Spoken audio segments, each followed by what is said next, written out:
Ikawalong Kabanata. Tungkol naman sa mga pagkaing inihandog sa mga Diyos-Diyusan, alam nating may kaalaman tayong lahat.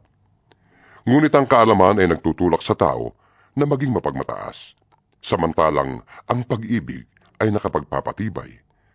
Ang nag-aakalang may nalalaman siya ay hindi pa nakakaalam ng dapat niyang malaman. Ngunit kilala ng Diyos ang sinumang umiibig sa Kanya. Kaya nga, tungkol sa pagkaing inihandog sa Diyos-Diyusan, alam nating ang mga Diyos-Diyusan ay larawan ng mga bagay na di totoo, at alam nating iisa lamang ang Diyos.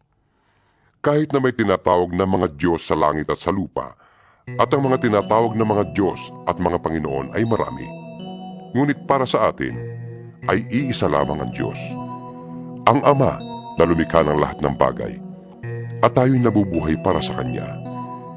Iisa ang Panginoon, si Hesukristo, at sa pamamagitan niya'y nilikha ang lahat ng bagay. At sa pamamagitan din niya'y nabubuhay tayo.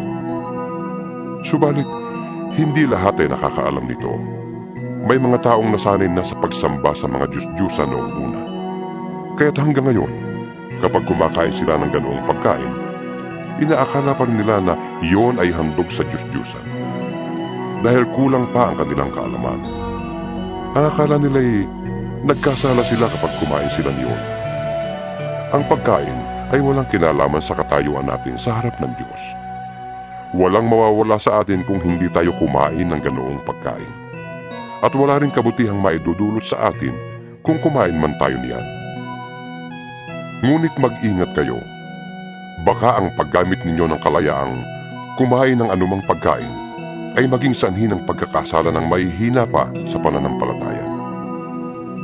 Kung ikaw na may sapat na kaalaman ay kumakain sa loob ng templo ng mga Diyos-Diyusan at makita ka ng mahina pa sa pananampalataya, hindi kaya siya mabuyong kumain niyon kahit inihandog sa Diyos-Diyusan?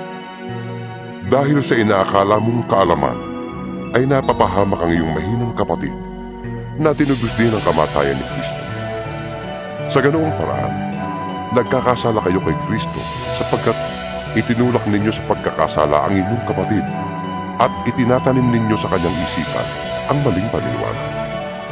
Kaya nga, kung dahil sa pagkain ng karne ay magkakasala ang aking kapatid, hindi na ako kakain yun upang hindi siya magkasala.